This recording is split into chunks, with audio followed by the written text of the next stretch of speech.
Hello, welcome to Progress Mark. आज हम शुरू करने वाले एक नया chapter, measurement and effect of heat. ठीक है ना, ये 8th स्टैंडर्ड का साइंस का चैप्टर है। ठीक है, इसके अंदर हम इन डिटेल पढ़ने वाले हैं कि measurement and effect of heat क्या रहते हैं। ठीक है, मेजरमेंट कैसे करते हैं हीट को। ठीक है, उससे पहले अगर आपने हमारे टेलीग्राम चैनल को ज्वाइन नहीं किया है तो आप हमारे टेलीग्राम चैनल को ज्वाइन कीजिए, जहाँ पर हम आपको डाउट सॉल्विंग, पेपर सॉल्विंग और 1-to-1 इंटरेक्शन कराते हैं। और आपने अगर हमें इस यूट्यूब पे सपोर्ट नहीं किया है तो प्लीज़ आप हमें इस यूट्यूब पे सपोर्ट कीजिए। दैट इज़ आप लाइक, शेयर, सब्सक्राइब कीजिए हमारे इस वीडियो और चैनल को। ठीक है, और जो कमेंट में हमने क्वेश्चंस पूछे हैं उसका आप आंसर दीजिए कमेंट्स के अंदर। ठीक है, इस स्लाइड के अंदर हमने जो क्वेश्चन पूछे है उसका आप आंसर दीजिए हमारे कमेंट सेक्शन के अंदर। पहले आते हैं बेसिक्स के ऊपर। ठीक है, जो हीट रहती है वो एक उसको हम यूनिट, जो एसआई सिस्टम है उससे हम कहते हैं उसको जूल के अंदर रहते हैं। ठीक है ना, जूल। और जो सीजीएस यूनिट है, ठीक है ना, उसे हम ठीक है ना। तो unit of heat in SI unit, in SI system, उसे हम कहते हैं, उसे हम एसआई सिस्टम के अंदर हम उसे काउंट करते, मेजर करते जूल के अंदर। ठीक है ना। और सीजीएस यूनिट जो है उसका कैलोरी है। तो 1 कैलोरी इज इक्विवेलेंट टू, एक कैलोरी कितने जूल्स के बराबर है, दैट इज 4.18। 4, इसके अंदर 4 भी रहता है। ठीक है ना, लेकिन हमने आपको इजी समझ में आया इसकी वजह से आप 4.18 भी कर सकते हो। ठीक है ना। 1 calorie heat is the heat required to increase the temperature of 1 gram of water through 10 degree Celsius. ठीक है ना। तो ये कुछ बेसिक्स है। ठीक है, अब सोर्सेस ऑफ हीट, सोर्सेस पे आते हैं पहले कि भाई हीट आपको मिल कहाँ से रही है। अब हीट का कोई ना कोई सोर्स होगा कि आप इतने हीट, इन द सेंस क्या है हीट, आप हीट कैसे बना रहे हो। ठीक है ना।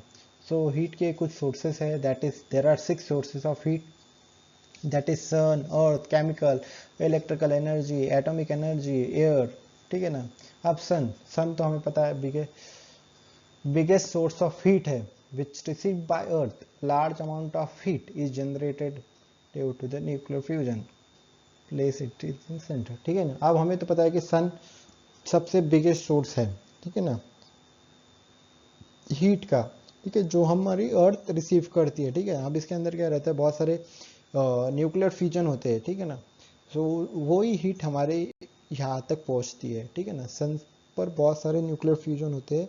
वो न्यूक्लियर फ्यूजन हमारे, वो न्यूक्लियर फ्यूजन की जो हीट है वो हमारे अर्थ पर आती है। ठीक है ना, मतलब कि आप सोच सकते हो कि वहाँ पर, यहाँ पर हमें गर्मियों में इतना गर्म होता होगा, हम इतने फैन, कूलर, एसी सब लगा के बैठ जाते हैं, ठंडा पानी। सो जो अर्थ, सन के नियर जो टेम्परेचर होगा वो कितना हायर होगा, कितना हाई होगा। ठीक है ना, मतलब अभी हमें इतनी गर्मी होती है कि भाई बहुत गर्मी हो गई, भाई धूप लग गई, धूप लग गई, घर से बाहर नहीं निकलते हैं। और सन के पास क्या, मतलब कि ये होगा, हम सोच भी नहीं सकते। ठीक है। और दूसरी आता है earth, has the temperature at a centre. अब हमें तो पता ही है कि अर्थ के पास जो, अर्थ का जो सेंटर का टेम्परेचर है वो बहुत बड़ा रहता है, बहुत हाई रहता है। ठीक है ना। अर्थ भी एक सोर्स ऑफ एनर्जी है, हीट है। ठीक है, सोर्स ऑफ नॉट एनर्जी, एक हीट है। ठीक है। अब इसे, ये हीट को हम कहते हैं जियो थर्मल एनर्जी। ठीक है ना, इसके अर्थ के सेंटर में अंदर बहुत सारी हीट रहती है। ठीक है, इसे हम कहेंगे जियो थर्मल एनर्जी। ठीक है। अब केमिकल एनर्जी, आप केमिकल एनर्जी मतलब कैसे है कि आप फ्यूल को बर्न कर रहे हो। ठीक है ना, फ्यूल को मतलब कैसा, लकड़ी, कोयला, पेट्रोल, इन सबको बर्न करते हो और फिर इससे आप इस, ठीक है, इस केमिकल रिएक्शन होता है। ठीक है, फ्यूल और ऑक्सीजन के बीच में। और एक बात ध्यान में रखना, आपको अगर कभी भी हीट बनानी है, ठीक है ना, मतलब कि आपको कोई भी चीज़ को जलाना है तो उसको आपको ऑक्सीजन लगेगा, तो जब ये ऑक्सीजन के साथ बनेगी तो केमिकल रिएक्शन होगा, तो केमिकल एनर्जी। ठीक है। इलेक्ट्रिकल एनर्जी, इलेक्ट्रिकल एनर्जी आप जो हम बनाते हैं, ठीक है ना, इलेक्ट्रिकल हीटर वगैरह से, इलेक्ट्रिकल प्रेस से जो हीट प्रोड्यूस करती है। ठीक है ना। अब इलेक्ट्रिक प्रेस, आपने प्रेस देखा है, आयरन, वो भी हीट जनरेट करती है, राइट। सो वो इलेक्ट्रिकल एनर्जी हो गई। अब एटॉमिक एनर्जी, एटॉमिक एनर्जी क्या रहता है, जो न्यूक्लियर फ्यूजन के अंदर जाती है, यूरेनियम वगैरह से जो एनर्जी निकलती है, ठीक है, फ्यूजन में, ड्यूरिंग द फ्यूजन, सो वही हम एनर्जी को यूज़ करते हैं, सो एटॉमिक एनर्जी हो गई। अब एयर के अंदर, अब एयर के अंदर भी क्या रहता है, large amount of heat present रहती है, ठीक है ना, एयर के अंदर भी बहुत सारी लार्ज हीट प्रेजेंट रहती है, ठीक है। तो यही हो गया आपके सोर्सेस ऑफ एनर्जी। अब आते हैं एक बहुत प्यारा सा क्वेश्चन है, ठीक है। अब इतना प्यारा क्वेश्चन है, मतलब कि आपको कुछ भी नहीं करना है, मैं आपको बताता हूँ कैसे, मैं बस समझा दूंगा, ठीक है ना। तो क्या है कि अब हमारे पास यहाँ पर ये नहीं तो मैं आपको ये करके बताता था पूरा सॉल्व, ये मैंने ऑलरेडी सॉल्व कर चुका हूँ, ठीक है, ये हम बनाते थे, ठीक है। अब क्या है कि एक हीट है, ठीक है, how much heat will be needed to raise the temperature of, अब कितनी, इन्होंने पूछा है कि नहीं, क्या कितनी हीट लगेंगी हमें,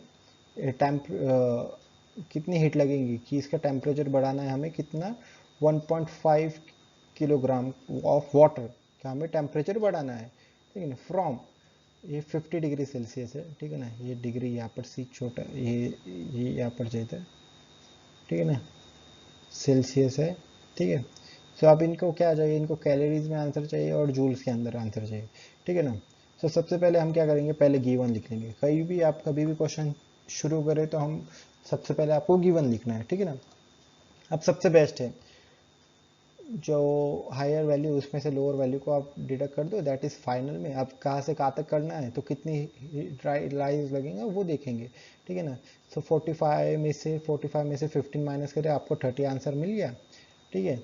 अब हमको हीट कितनी रिक्वायर्ड थी, ठीक है, टू चेंज, ठीक है।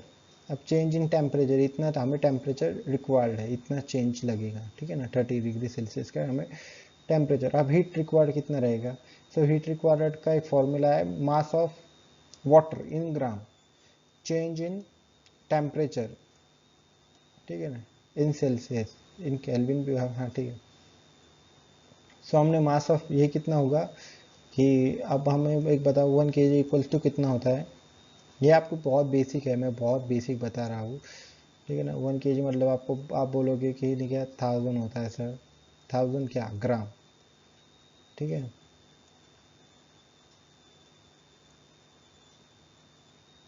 ठीक है, 1000 ग्राम होता है, ठीक है। सो वैसे ही 1.5 kg मतलब ये कितना हो जाएगा, 1500 ग्राम, दैट इज 1500 ग्राम्स, ठीक है। इसका हम मल्टीप्लाई करेंगे, हमारा जो डिफरेंस आया वो चेंज इन टेम्परेचर, सो हमें 45,000 कैल्स में मिल जाएगा, कैलोरीज में मिल जाएगा, ठीक है ना। और इसे ही हम जूल के अंदर करेंगे, तो हमने आपको पहले ही बताया था जूल्स का आंसर क्या रहेगा कि वन, आपको सिंपली जो कैलोरीज की वैल्यू उसको मल्टीप्लाई करना है 4.84 से भी आप कर सकते हो इसको मल्टीप्लाई, आंसर वही आएगा, बस कुछ ये यहाँ का एक टर्म कुछ चेंज हो जाएगा अगर हम करके देखें, ठीक है। सो 1 पॉइंट बहुत माइन्यूट सा आंसर आएगा, लेट्स चेक कि अगर हमने यहाँ पर 4.184 लेंगे तो ये हो जाएगा, यहाँ पर आ जाएगा 188,280, ठीक है ना। बस देखिए ये थोड़ा सा डिफरेंस रहेगा, लेकिन इतना इतना डिफरेंस चलता है, ठीक है, नहीं आप इसमें भी आपका आंसर राइट आ जाएगा, ठीक है। लेकिन मैं कह रहा हूँ कि आप ये खुद सॉल्व करके देखिए, ये तो मैंने बस आपको एक प्रैक्टिस होने के लिए, क्वेश्चन समझाने के लिए बताया है कैसे हम कैलोरीज की वैल्यू को हम नोट करेंगे, ठीक है ना। तो ये ऐसे, लेकिन ये अगर आपका ये भी आंसर आ रहा है जो मैंने लिखाया है, वो आंसर भी आ रहा है, तो तभी भी आपका, आप राइट हो, आपको टीचर आपको मार्क्स दे देगा, लेकिन आपको यहाँ पर 2 लिखना पड़ेगा, ठीक है। आपको यही लिखने से चलेगा नहीं, ये इसकी वैल्यू है, ठीक है। जूल में आप 4 को निगलेक्ट कर, ये आगे के आप 2 डिजिट को ही कंसिडर कर सकते हो, यहाँ पर 4 रहता है एक, ठीक है ना, लेकिन इसकी आपको कोई ज़रूरत नहीं, सिंपल कैलकुलेशन इससे बहुत सिंपल हो जाएगा। अब ये आपने देखे होंगे कि स्ट्रेट चेंज हो रहा है, जैसे आई जो है वो उसकी स्ट्रेट चेंज कर रहा है, ठीक है ना। ये यहाँ पर केमिकल रिएक्शन हो रहा है, ठीक है ना, बॉयल वाटर हो रहा है, यहाँ पर एयर ये हो रही है, हॉट एयर प्रोड्यूस हो रही है, क्योंकि इसको एयर लगता है ना। कोल्ड एयर, मुझे एक बात बताइए, अगर कोल्ड एयर का टेम्परेचर, जो वेट है वो ज़्यादा रहता है या हॉट एयर का वेट? ठीक है, ये आप मुझे बताइएगा। सो अब आते हैं हीट एंड टेम्परेचर। आप हीट क्या है? एक फॉर्म ऑफ एनर्जी है, ठीक है ना, which move from hotter object to colder object, जो है कि जो हॉट से कोलर ऑब्जेक्ट की तरफ जाते हैं, ठीक है ना। मतलब कि आप पे एक हीट है, ठीक है ना, अब कोई भी आप चीज़ है, लाइक वाइज अब ये आप करके मत देखना, बस ये ऑब्जर्व कर सकते हो, ठीक है। अगर हाँ, ये करके देख सकते हो कि अगर मम्मी ने, जब आपकी खाना पकाती है मम्मी, ठीक है ना, अगर आपने उसके पास थोड़ा आपकी कोई ग्लास वगैरह रख दिया, ठीक है ना, खाना पकाते टाइम, तो वो क्या होगा, जो हीट होगी, अब वो आपका जो ग्लास है ठंडा पानी का, ठीक है ना, उसके अंदर आपने ठंडा पानी डाल दिया, तो वो जो ठंडे पानी का ग्लास है वो हीट एक्सचेंज करेगा, तो वो जो मीडियम रहेगा, ठीक है, तो हीट क्या करेगी, वो मूव होगी, ठीक है ना, हॉट ऑब्जेक्ट से कोल्ड ऑब्जेक्ट, तो कुछ देर बाद आपका जो ग्लास का पानी भी है वो गर्म हो जाएगा, ठीक है ना। सो यही हीट है, ठीक है ना। और because of the temperature difference, ठीक है, आप टेम्परेचर के डिफरेंस की वजह से जो ट्रांसफर रहेगा कंटिन्यू रहेगा, बोथ बोथ ऑब्जेक्ट, ठीक है, having same temperature reaching equilibrium, जब तक ये इक्विलिब्रियम मतलब कि एक स्टडी स्टेट में ना आ जाए, ठीक है ना, जब तक ये सेम स्टडी में ना आ जाए, स्टेबल ना हो जाए, तब तक ये हीट एक्सचेंज करेगा, ठीक है ना। अब टेम्परेचर मेजर, ठीक है ना, temperature measures the average kinetic energy. अब टेम्परेचर मतलब क्या है कि जो मेजर करता है एवरेज काइनेटिक एनर्जी को of substance of particle, in simply way it is a indicator how hot and cool it is, ठीक है। टेम्परेचर एक मेजरिंग है, ठीक है ना, जो एवरेज काइनेटिक एनर्जी को मेजर करता है, ठीक है ना। अब इसके अंदर क्या है कि टेम्परेचर से हम, ये indicator, temperature is a indicator, आप ये भी बोल सकते हो टेम्परेचर इज ए इंडिकेटर, जो कि हॉट, वो बताता है कि हॉट और कोल्ड ऑब्जेक्ट है, ठीक है ना, यही है। अब ये देखिए यहाँ पर कुछ है मेजर्स है, ठीक है। Temperature is measures in unit, जैसे सेल्सियस है, ठीक है, सेल्सियस, फ़ारेनहाइट और केल्विन, ठीक है ना। सो फ़ारेनहाइट, तो ये आपका कुछ फार्मूला है आपके टेक्स्ट बुक के अंदर, ठीक है। यहाँ पर मैंने पहले हम टेक्स्ट बुक का फार्मूला देखेंगे कि अगर आपको इन कोई भी चीज़ों का ये निकालना है, यूनिट निकालना है, तो आप कैसे निकालोगे। तो सबसे पहले फ़ारेनहाइट लेंगे, उसको -32 करेंगे, ठीक है ना। क्यों अब -32 क्यों?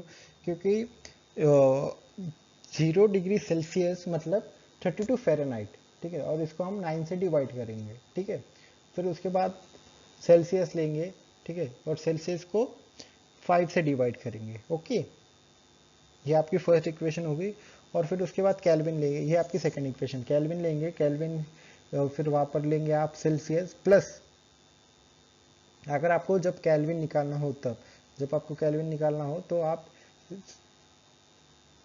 273.15 आप ये ले सकते हो, ठीक है ना, सेल्सियस का। अब यहाँ पर मैंने एक टेबल बनाया है जिसके अंदर आप देख सकते होंगे कि क्या क्या है, ये आपको, ये फॉर्मूला तो आपको ध्यान में रखना है क्योंकि इससे आपको बहुत हेल्प मिलेगा, लेकिन आप ये भी आप याद रख सकते हो, ठीक है। अगर फॉर्मूला डिफिकल्ट हो रहा होगा तो ये आप, अगर आप याद कर सकते हो, मेमोराइज कर सकते हो, तो ये कि 273.15 kelvin is equals to 0 degree Celsius, ठीक है, ये फ्रीजिंग पॉइंट ऑफ वाटर रहता है, ठीक है ना। और फ़ारेनहाइट कितना रहेगा, 32 फ़ारेनहाइट रहेगा, ठीक है ना।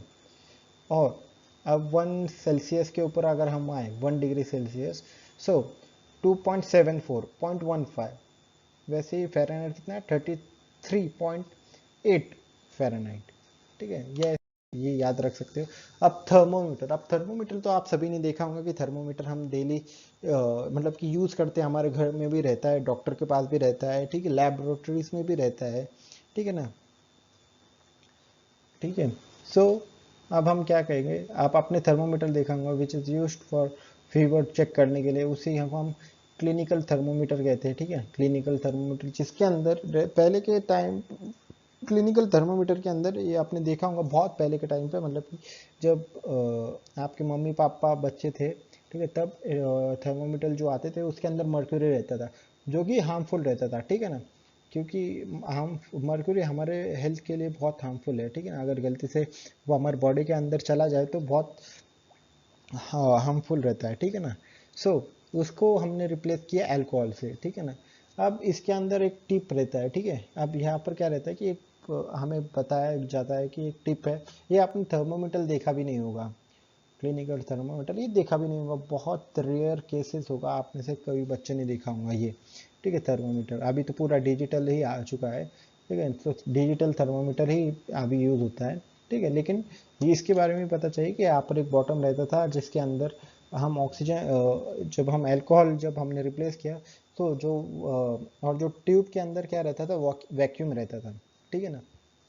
और ये पूरा क्लोज रहता था। जब आपका जो फीवर रहता था तो टेम्परेचर जो अल्कोहल रहता था वो राइज होता था और इससे आपका टेम्परेचर पता चल जाता था, ठीक है ना, वैक्यूम के अंदर, ठीक है। और वैसे ही अब तो डिजिटल आ गया है, तो डिजिटल में तो आपने देखा ही होगा लाइक दिस, ये डिजिटल है, डिजिटल। और इसके भी बहुत नॉन कांटेक्ट और कांटेक्ट, ये कांटेक्ट थर्मोमीटर एक नॉन कांटेक्ट आया है, ठीक है, जैसे कि आपको टच करने का ज़रूरत नहीं पड़ता इंसान को, ठीक है।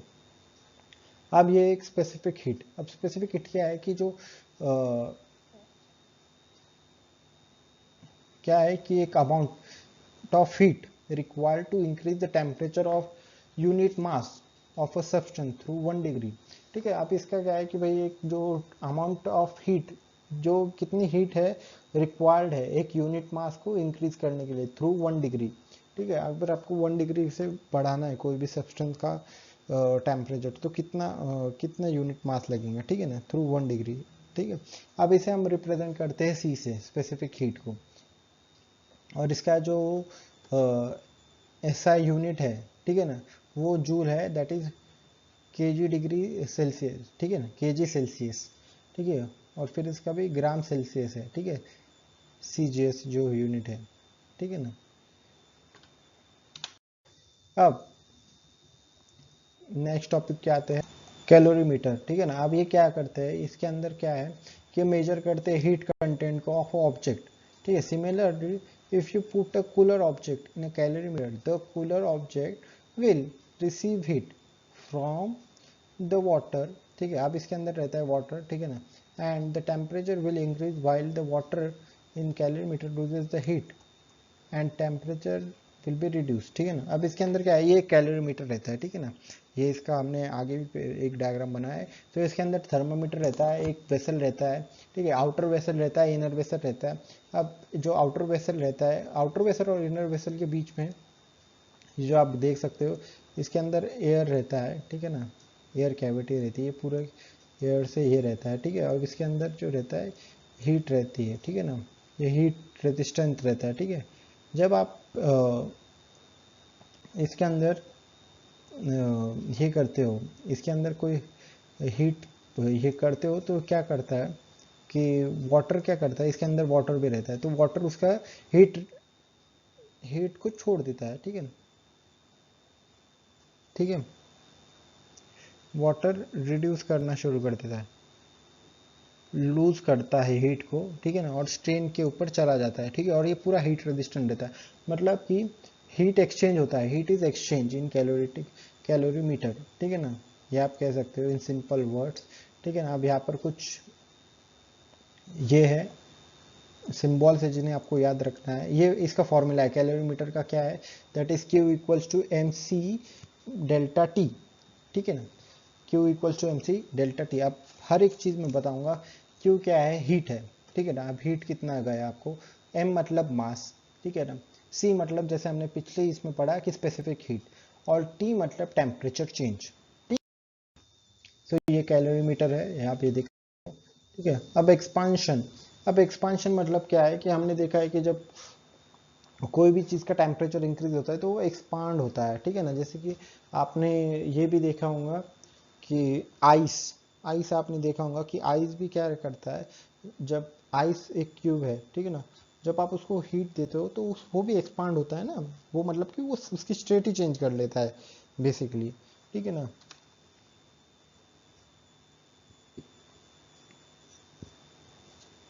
अब उसका एक्सपेंशन जो रहता है वो डिपेंड करता है कि आपने कितना टेम्परेचर ये किया है, इंक्रीज किया है, ठीक है ना।